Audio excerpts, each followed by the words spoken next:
하나님이 이르시되 우리의 형상을 따라 우리의 모양대로 우리가 사람을 만들고 그들로 바다의 물고기와 하늘의 새와 가축과 온 땅과 땅에 기는 모든 것을 다스리게 하지 하시고 하나님이 자기 형상 곧 하나님의 형상대로 사람을 창조하시되 남자와 여자를 창조하시고 하나님이 그들에게 복을 주시며 하나님이 그들에게 이르시되 생육하고 번성하여 땅에 충만하라 땅을 정복하라 바다의 물고기와 하늘의 새와 땅에 움직이는 모든 생물을 다스리라 하시니라.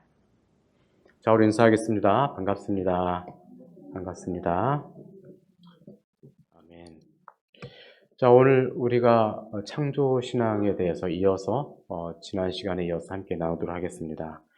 예수님이 베드로와 야고보, 요한과 함께 변화산에 올라가셨습니다. 거기에 오르셨을 때 그곳에서 예수님이 이전과는 다른 모습으로 바뀌게 되었습니다. 그런데 그때 예수님만 계셨던 건 아니었습니다. 바로 모세와 엘리야도 함께 있었습니다. 그래서 이 세 사람이 뭔가 이야기를 하는데 제자들은 무슨 이야기를 나누는지 알 수는 없었습니다. 어쨌든 이 모세와 엘리야가 그곳에 있었죠. 모세는 율법의 대표입니다. 하나님께서 이 모세를 통하여서 율법을 주셨습니다.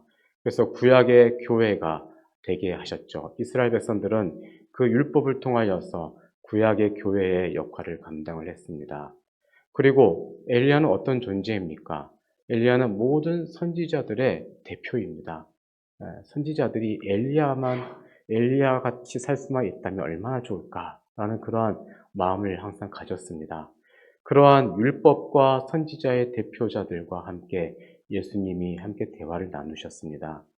그리고 시간이 지났을 때 이들은 사라졌고 그때 베드로가 뭔가 자기의 마음속에 있는 뭔가를 표현하고 싶었는데 아직 정리되지 않는 상태에서 이런 이야기를 합니다. 주여, 우리가 여기 있는 것이 좋사오니 주께서 원하시면 내가 여기 초막 셋을 짓되 하나는 주님을 위하여, 하나는 모세를 위하여, 하나는 엘리야를 위하여 하리이다 라고 그렇게 고백을 합니다. 자, 이때 갑자기 하늘에서 빛난 구름이 그들을 덮었습니다. 그리고 성부 하나님께서 그들에게, 그 제자들에게 말씀을 주십니다. 이는 내 사랑하는 아들이요 내 기뻐하는 자니 너희는 그의 말을 들으라 라고 말씀을 주십니다.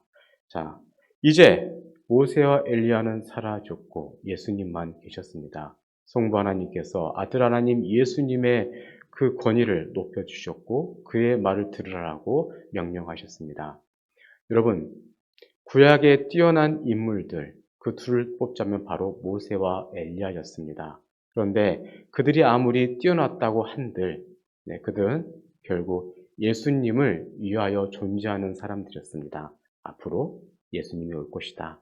예수님은 이러한 모습으로 너희들을 구원해 줄 것이다 라는 것을 보여주셨고 이제 그 보여준 것이 이제 완벽한 오리지널, 원본의 모습으로 이 땅에 오신 것입니다. 자, 주인공만 남은 것입니다. 아무리 그들이 뛰어났다 할지라도 이제 진짜 주인공이 중요한 것입니다. 여러분, 예수님은 누구이십니까? 예수님은 하나님이십니다. 우리는 지난날 일그러진 우리의 형상으로 하나님께 영광을 돌리지 못하였습니다. 그러나 이제 그 하나님을 우리가 배우게 되었고 그 온전한 오리지널 하나님, 진정한 원본 하나님을 우리가 믿고 알게 됨으로써 우리의 일그러졌던 하나님의 형상이 이제 회복되게 되었습니다.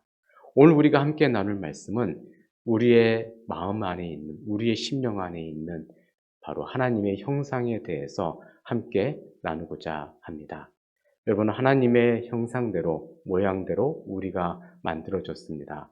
그러므로 참으로 놀랍고 귀한 존재들입니다. 우리 안에 있는 이 하나님의 형상, 그 무엇과도 바꿀 수가 없는 것입니다. 과거에 엘리야는 하나님의 능력은 이런 것이다, 저런 것이다 라고 부분적으로만 알려주었던 것입니다. 그러나 이제 완전한 하나님께서 이 땅에 인간의 몸을 입고 오셨습니다. 그리고 진짜 하나님이 어떠한 모습을 가지고 있는지 사람들에게 보여주셨고 진짜 하나님은 어떠한 능력을 보여줄 수 있는지 그 능력을 보여주셨습니다. 죽은 자를 살리셨고 병든 자를 고치셨고 그리고 또 오병이의 기적을 일으켜 주셨습니다. 그러나 이러한 기적들도 사실은 하나님이 가지신 전체의 능력에 비하면 아주 사소하고 작은 것에 불과합니다. 이게 바로 진정한 하나님이시고 그리고 진정한 사람이신 예수님이 우리에게 보여줄 수 있는 모습이었던 것입니다. 자, 여러분, 오늘 본문을 통하여서 오늘 우리가 보고자 하는 것들이 있습니다. 그게 뭔가 하면 과거에 나는 어떠한 존재였는지, 그리고 지금 어떠한 모습으로 변화되었는지, 그리고 앞으로 어떻게 살아가야 할지를 함께 나누고자 합니다. 첫 번째 메시지입니다. 인간은 본래 하나님의 형상으로 지음을 받았습니다. 예전에 2차 대전 시기에 이 독일군과 그리고 일본군들은 참으로 잔인하게 사람들을 대했습니다. 그래서 포로 수용소에 수많은 사람들이 있었습니다. 그런데 그 수용소에 있었던 사람들이 어느 정도 시간이 지나자 정신이 이상해진 겁니다. 그래서 그 간부들에게, 간수들에게 쫓아가고 오히려 자기 죽여달라고 할 때가 많이 있었다고 합니다. 그래서 그렇게 죽어갔던 사람들이 많이 있었습니다. 왜 그럴까? 왜 사람들이 그렇게 정신을 잃고 오히려 자기의 생명을 놓으려고 했을까라고 연구해 보니까 그것은 이유가 있었습니다. 인생의 의미와 목적을 잃어버리면 사람이 그렇게 된답니다. 살 의미가 없어지는 것이죠. 내가 어떠한 존재인지, 나의 인생의 목적이 무엇인지, 그것을 잃어버리게 되면 결국 스스로 죽게 된다는 것입니다. 여러분, 우리는 하나님의 형상으로 지음을 받은 존재들입니다. 하나님의 나라와 주의 영광을 위해 우리가 지음을 받았습니다. 바로 그것을 우리가 잃어버리지 말아야 할 것입니다. 하나님은 인간을 하나님의 형상과 모양대로 지으셨다고 26절에서 말씀을 하고 있습니다.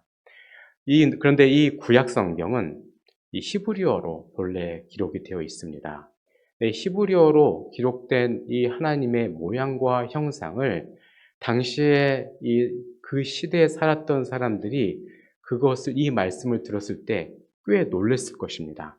왜냐하면 이 모양이란 단어, 형상이란 단어는 일반 사람들은 쓸 수 없는 단어였습니다. 오직 왕만이 쓸 수 있는 단어였던 것이죠.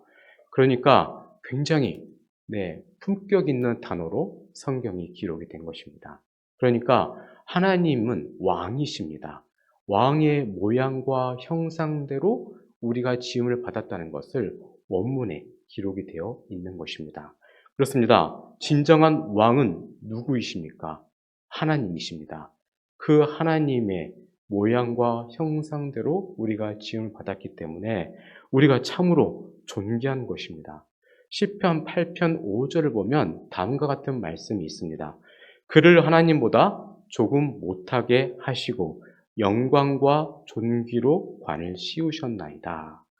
그런데 이 부분을 히브리서에서 이것을 가져옵니다. 그리고 다시 번역을 합니다. 그를 천사보다 조금 못하게 하시고 영화와 종기로 관을 씌우셨나이다. 어쨌든 성경에서는 우리가 그만큼 참으로 귀하고 존귀한 존재라는 것을 말씀을 하고 있는 것입니다. 인간만이, 우리 사람만이 하나님을 바라볼 수가 있고 하나님을 닮아갈 수가 있습니다. 여러분, 짐승이 어찌 하나님을 닮아갈 수가 있겠습니까? 그런 일은 있을 수가 없습니다. 오직 사람만이 하나님을 닮아가고자 그렇게 노력을 합니다. 그리고 하나님을 바라볼 수 있고 하나님의 영광을 드러낼 수가 있는 것입니다. 그렇다고 우리 사람이 하나님인 것은 아닙니다. 우리는 늘 하나님 앞에 겸손해야 합니다. 성경 말씀을 읽고 하나님의 말씀을 묵상하면 할수록 우리가 얼마나 연약하고 부족한 존재인지, 하나님이 없으면 절대 살아갈 수가 없는 존재라는 것을 더 깊이 깨달을 수가 있습니다. 우리 자신의 가치는 성경을 통하여서 알 수가 있습니다. 하나님은 참으로 놀랍고 위대한 분이시며 우리는 그 앞에서 먼지와 티끌 같은 존재라는 것을 우리가 알 수가 있습니다.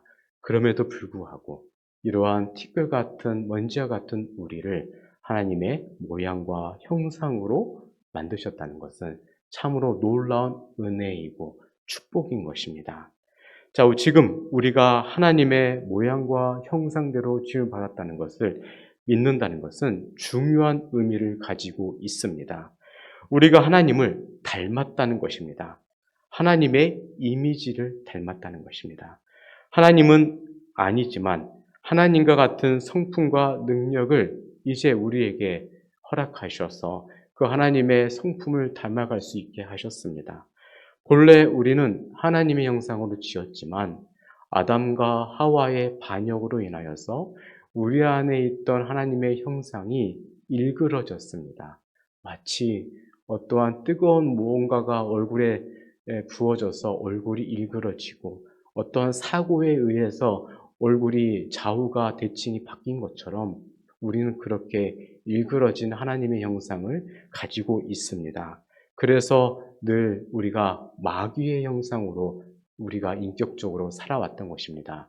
우리가 인정하든 인정하지 않든 우리는 본래 하나님의 자녀였지만 오랜 시간 동안 마귀의 자녀요, 마귀의 종으로 우리가 지금까지 살아왔습니다.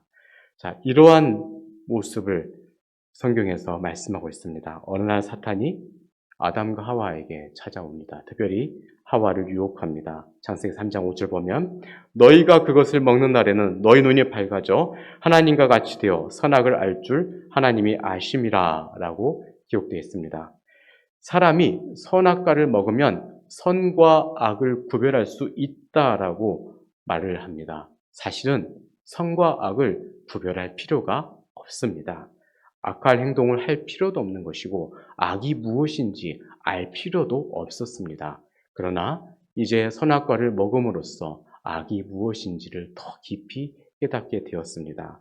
그렇다면 그것을 우리 안에서 없애야 되지만 더 이상 사람의 마음속에는 그것을 없앨 수 있는 능력이 없어진 것입니다. 그래서 늘 행복한, 인간적인 행복함을 구하면서 유혹과 헛된 환상을 꿈꾸며 인생을 살아가게 되었습니다. 결국 아담과 하와가 선악과를 먹은 이후로 사람에게는 불행만 들어오게 된 것입니다. 하나님과의 관계는 멀어졌고 부부의 사이가 멀어졌습니다. 그리고 다른 그러한 외부의 모든 환경과 자연과 모든 관계가 멀어졌습니다. 더 심각하게는 내 자신과의 관계도 멀어졌습니다. 가장 내 자신을 사랑해야 되는 내가 내 자신을 미워합니다. 모든 것으로부터 관계가 멀어지게 된 것입니다. 용서가 불가능하게 되었고 질투와 비판만이 가득하게 되었습니다. 바로 이러한 모습이 우리 인간의 모습입니다. 그러나 하나님은 악을 선으로 바꾸시는 하나님이십니다. 창세기 50장을 보면 요셉 이야기가 나옵니다. 요셉이 이런 고백을 합니다. 하나님은 그것을 선으로 바꾸셨습니다. 그의 아버지 야곱이 죽어갈 때 그 형제들은 두려워했습니다. 아버지가 돌아가시면 어떻게 하나? 그때 이러한 말을 합니다. 형들이여, 아버지가 죽게 된다 할지라도 형님들은 죽지 않을 것입니다. 하나님은 그것을 선으로 바꾸셨습니다. 라고 고백을 합니다. 자, 요셉이 악을 선으로 바꾸시는 하나님을 경험을 했던 것입니다. 우리도 예수 그리스도를 통하여서 내 안에 있는 죄악된 본성이 다 사라지게 되었고 예수 그리스도의 성품만 이제 우리 안에 남게 되었습니다. 여러분 믿으십니까? 여러분은 하나님의 귀한 하나님의 백성들입니다. 여러분 안에는 하나님의 형상이 담겨져 있습니다. 그 형상이 바로 예수님의 형상입니다. 네, 늘 여러분들의 삶 가운데 예수님을 닮아가는 모습이 있길 간절히 소망합니다. 예수님은 우리에게 이렇게 말씀하십니다. 수고하고 무거운 짐진 자들아 다 내게로 오라. 내가 너희를 쉬게 하리라. 라고 말씀하셨습니다. 참으로 힘들고 어려운 인생살이입니다. 그러나 하나님은 그것을 그 힘들고 어려운 우리의 모습을 아름답게 바꾸어 가십니다. 여러분 유명한 이야기가 있습니다. 여러분 피카소라는 천재가 있었습니다. 어느 날 길을 가다가 고초를 보았습니다. 그 어떤 고초인가 하면 자전거의 이 안장과 핸들입니다. 그냥 누가 봐도 고철입니다. 그런데 천재의 눈에는 다르게 보였습니다.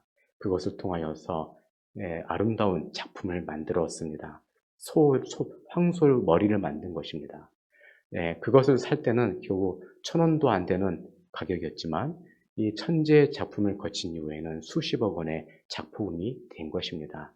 우리가 별 볼 일 없다고 느껴질 수도 있지만 하나님의 손에 있음으로 우리는 놀라운 가치를 가진 작품으로 바뀔 수가 있는 것입니다. 사랑하는 성도 여러분, 하나님은 천재적인 작가보다 더 위대하신 분이십니다.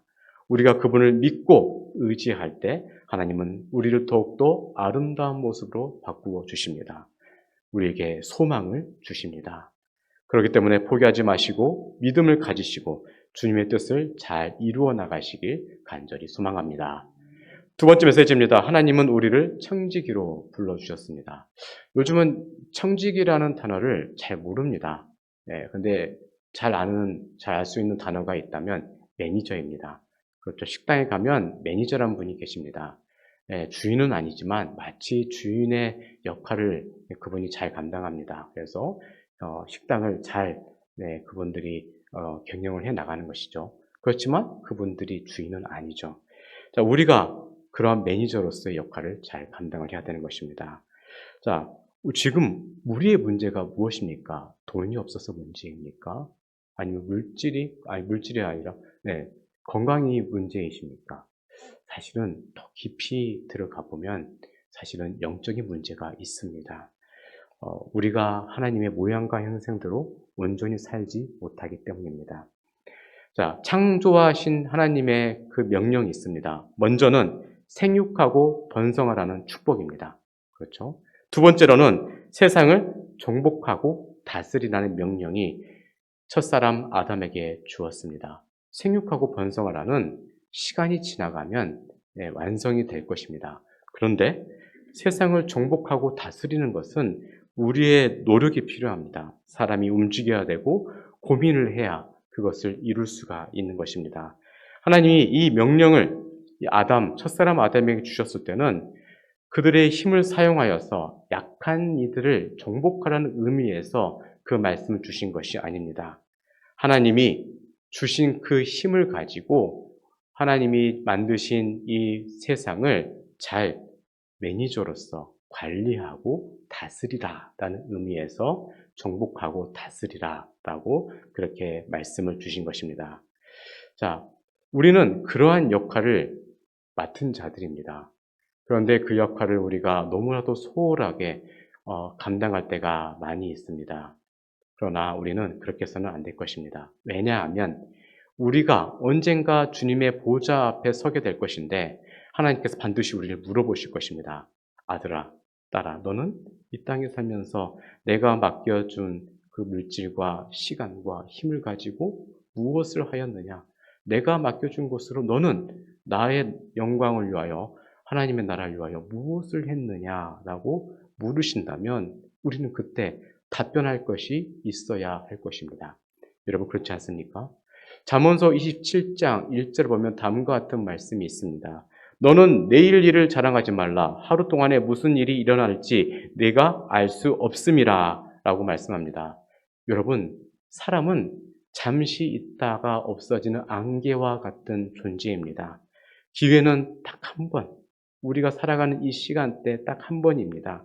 마치 일회용품과 같이 너무나도 허무하고 너무나도 쉽게 사라지는 것이 우리의 인생입니다. 그렇다면 이 하나님이 주신 이 아까운 시간을 어떻게 활용해야 되겠습니까? 여러분, 그 기회를 잘 잡을 수 있어야 될 것입니다. 우리의 숨이 아직 남아있을 때, 하나님의 영광을 위하여 살아갈 수 있을 때, 그 나라와 영광을 위하여서 우리가 최선을 다하면서 살아가야 될 것입니다. 잠깐 스쳐가는 인생 속에서 하나님의 것들을 붙잡고 살아가야 할 것입니다. 사사기에 삼손이란 인물이 나옵니다.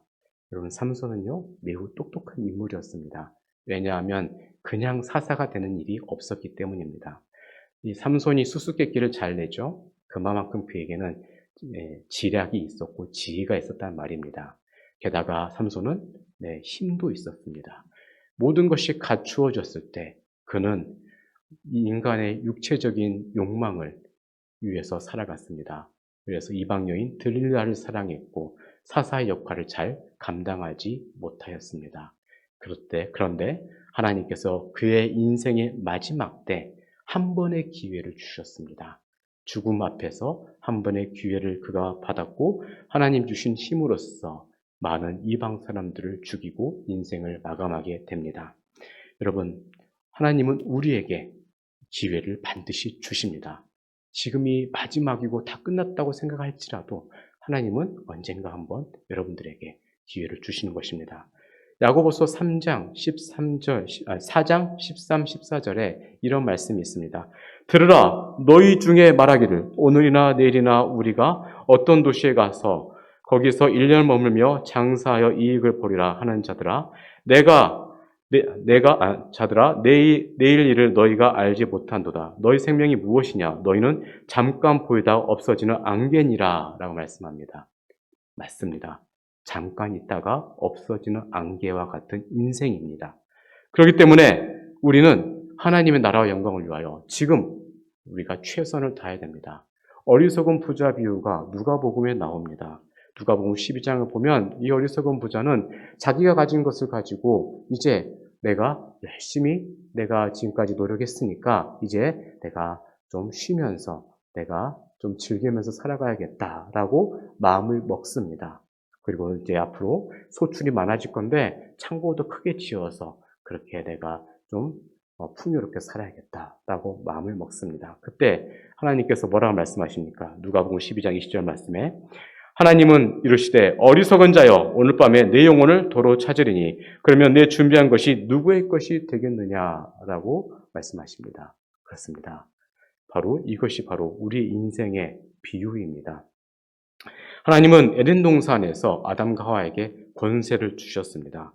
그 권세를 통하여서 온 세상 피조물 속에서 왕과 같은 제사장으로 살라라고 하셨습니다. 자기에게 주어진 그 시간 속에서 하나님께서 맡겨주신 일을 잘 감당하고 예배를 잘 드리며 하나님의 영광을 위해 살라라고 그렇게 놀라운 축복과 특권을 그들에게 주셨습니다.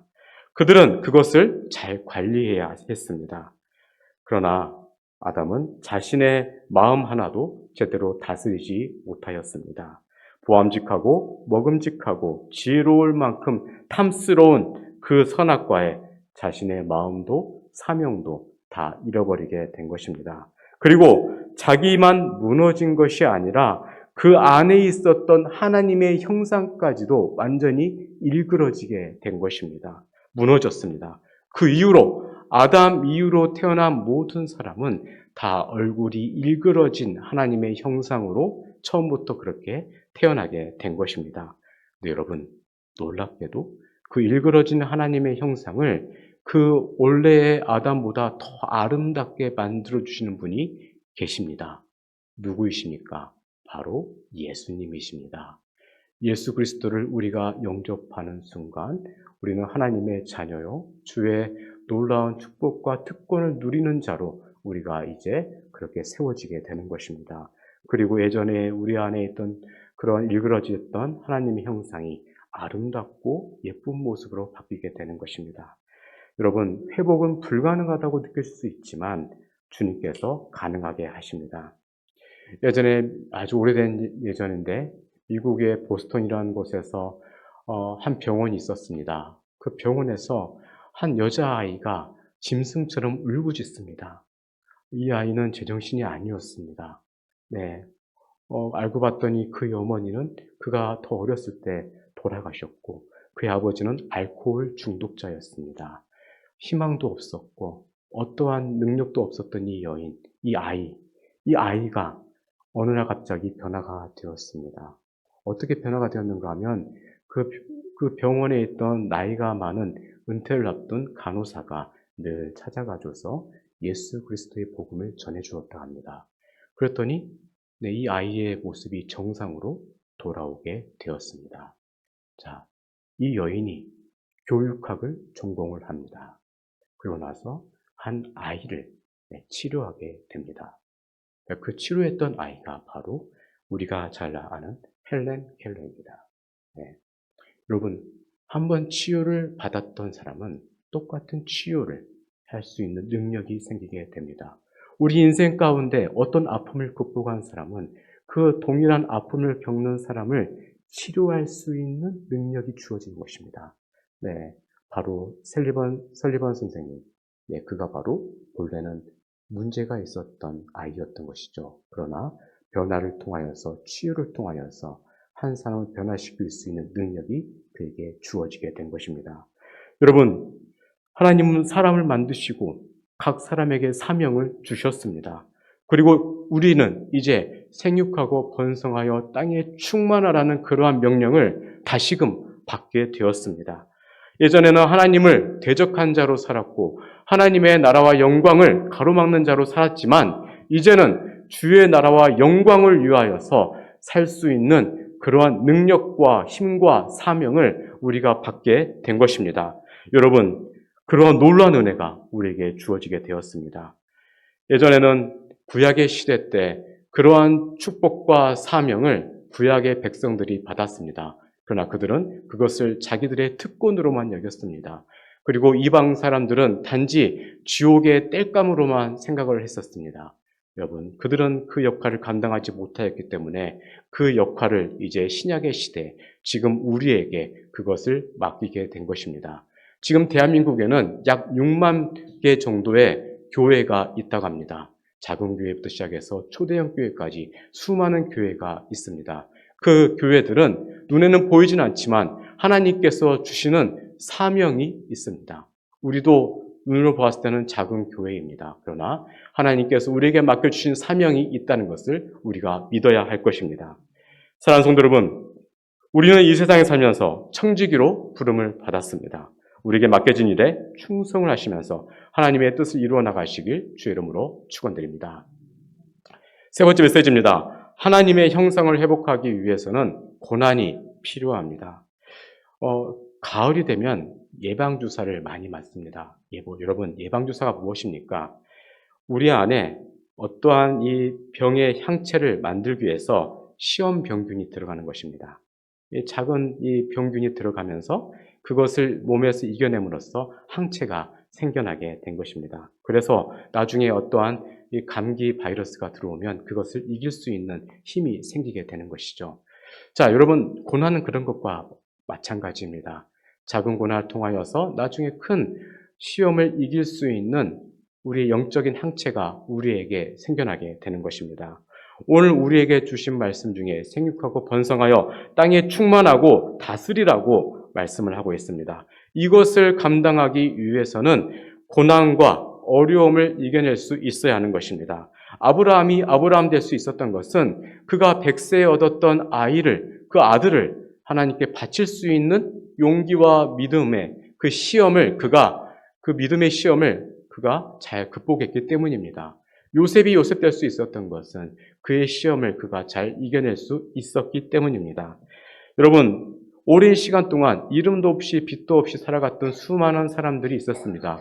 그들의 노력과 헌신이 있었기 때문에 하나님의 나라는 역사는 지금까지 이루어지고 있는 것입니다.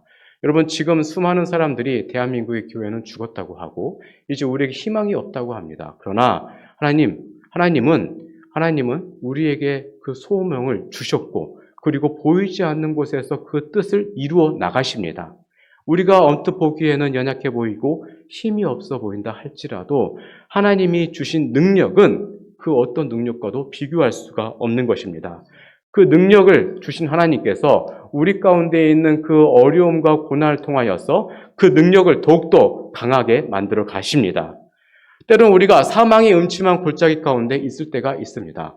여러분, 이스라엘 백성들이 이 양을 칠 때 때로는 사망의 음침한 골짜기로 불리는 그 어렵고 험한 곳을 갑니다. 여러분, 그때 이 목자들이 양을 멀리서 보겠습니까? 가까이서 보겠습니까? 가까이서 봅니다. 네. 목자는 그 양들을 내버려 두는 것이 아닙니다. 가장 가까운 곳에서 어떻게 하는지 보고 있는 것입니다. 우리가 사망의 음침한 골짜기 가운데 있다 할지라도 우리가 두려워하지 않을 것은 주의 지팡이와 막대기가 우리와 함께 있다는 것입니다. 마귀는 이 고통이 영원할 것으로 착각할 수 있도록 우리에게 그런 생각을 넣어줍니다. 이거는 영원할 것 같다. 이 고통은 끝나지 않을 것 같다. 이 괴로움은 영원히 나와 함께 할 것이라는 그러한 생각을 계속해서 넣어줍니다. 이게 바로 영적인 싸움이죠. 생각의 싸움입니다. 진리의 싸움입니다. 네. 영적인 싸움은 방언을 하고 축기를 하고 하는 그런 것도 한 부분이 있지만 대부분의 영적인 싸움은 진리의 싸움입니다. 내가 어떠한 진리를 가지고 이 어려움에서 그 진리를 통하여서 그 검을 가지고 어떻게 싸워 이겨내느냐. 이것이 바로 영적인 싸움인 것입니다. 여러분, 호랑이에게 물려가도 정신만 차리면 산다라고 합니다. 그러므로 사망의 음침한 골짜기에 있을 때 진리의 말씀을 가지고 이겨내시길 바랍니다. 그러면 주님의 은혜와 능력으로서 그 어려운 과정을 잘 통과하게 될 것입니다. 이 어렵고 힘든 시기에 우리는 많은 모습에서 변화가 이루어지게 될 것입니다. 말과 행동에서 교만이 사라지게 될 것이고 마음이 평안이 쏟아지게 될 것입니다. 겸손하게 될 것이며 또 어떤 일을 만나도 강하고 담대하게 될 것입니다. 또한 사람들을 사랑할 수 있는 마음이 우리에게 주어지게 되는 것입니다. 때로는 배신을 당하기도 하고 실패와 좌절을 겪기도 합니다. 그리고 오해의 순간들도 간혹가다 있습니다. 그럼에도 불구하고 그 모든 것들을 하나님께서 이겨내게 하십니다. 많은 사람들은 이러한 이 고난을 변장된 축복이다라고 하고 위기를 위험한 기회라고 또 부르기도 합니다. 그렇습니다. 위험한 기회이기 때문에 변장된 축복인 것입니다. 내가 고통받을 때는 사실은 이런 말을 받아들이기가 좀 어렵습니다. 사람들은 날 모를 거야. 내가 지금 어떤 상황인지 모를 거야 하면서 사람들은 이 어려움을 잘 모를 거라 하면서 그렇게 생각을 할 수 있습니다. 그래서 더욱더 하나님과 멀어지게 되고 그리고 말씀과 더욱더 멀어지게 되는 그런 일이 있습니다. 그러나 여러분, 그러한 상황 속에서 더욱더 하나님을 붙잡으시길 바랍니다. 하나님은 여러분의 마음을 알고 계십니다. 여러분들이 어떠한 상황 속에서 어떠한 고통과 괴로움을 겪고 있는지 잘 알고 계십니다. 그러므로 그 어려움을 여러분들이 잘 주님의 은혜로 잘 이겨내시길 바랍니다. 모든 문제의 해결은 결국 아버지께 돌아오는데 해결이 있습니다. 탕자가 멀리 떠났습니다. 언제 그의 문제가 해결되었습니까? 내가 먹을 수 있는 것은 쥐염 열매밖에 없구나. 나 이러다 굶어 죽겠구나 하고 아버지께 돌아왔을 때 그때 비로소 모든 문제는 해결이 되는 것입니다. 예전에 내 삶을 다 버리고 어떤 대가를 치르더라도 하나님의 길로 돌아섰을 때 그리고 내게 주어진 고난을 잘 감당했을 때 그때 모든 문제가 해결이 되는 것입니다. 여러분, 우리 인생은 마라톤 경주와도 같다라고 성경에서 말씀하고 있습니다. 경주에서 가장 힘든 것은 피곤함과 낙심함입니다. 20년 전 저도 한때 마라톤을 굉장히 즐겨했습니다. 주일 빼놓고는 하루에 꽤 오랜 시간을 달리기를 했습니다. 그 할프 정도를 이제 매일 뛰었는데요. 그러면 이 할프 정도 뛰는 것도 굉장히 힘듭니다.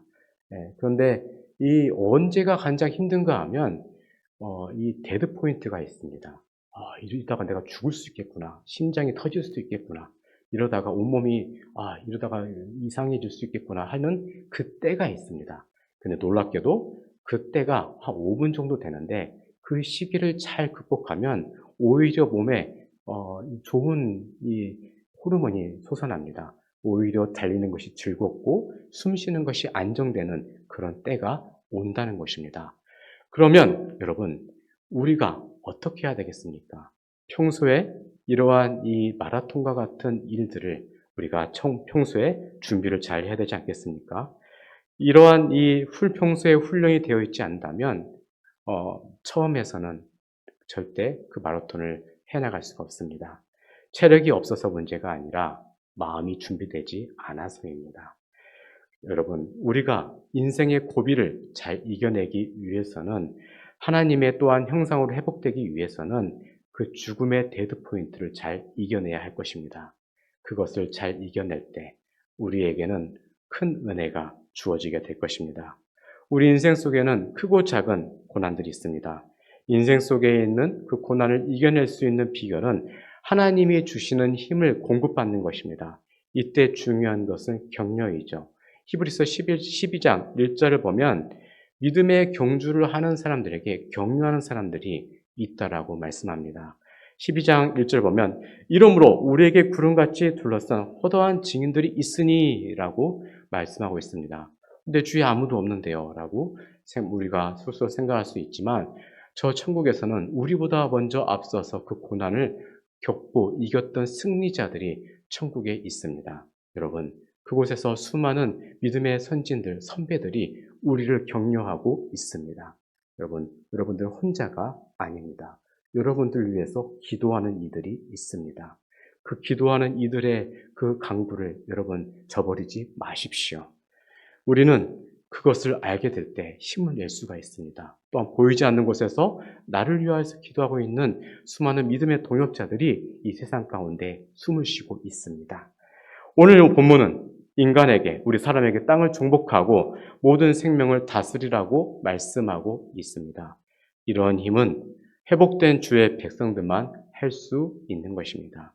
십자가의 사랑으로 미움을 정복하고 빛으로 어둠의 권세를 이겨낸 사람만이 그러한 사명을 감당할 수가 있습니다. 지금 우리는 이전의 죄인으로 돌아갈 수 없는 인생입니다. 지금 우리는 예수를 믿고 거듭났기 때문에 하나님의 형상으로 변화된 복되고 귀한 하나님의 자녀들입니다. 그래서 영적으로 벌써 하나님의 보좌에 지금 이미 벌써 앉아 있다라고 에베소서에서는 말씀하고 있습니다. 에베소서 2장 6절을 보면 또 함께 일으키사 그리스도 예수 안에서 함께 하늘에 앉히시니라고 말씀이 기록되어 있습니다. 벌써 앉아 있다는 것입니다. 우리는 그리스도와 함께 죽었고 그리스도와 함께 살아난 하나님의 자녀들입니다. 그래서 그리스도와 함께 하늘에 앉은 자들이 벌써 되었습니다.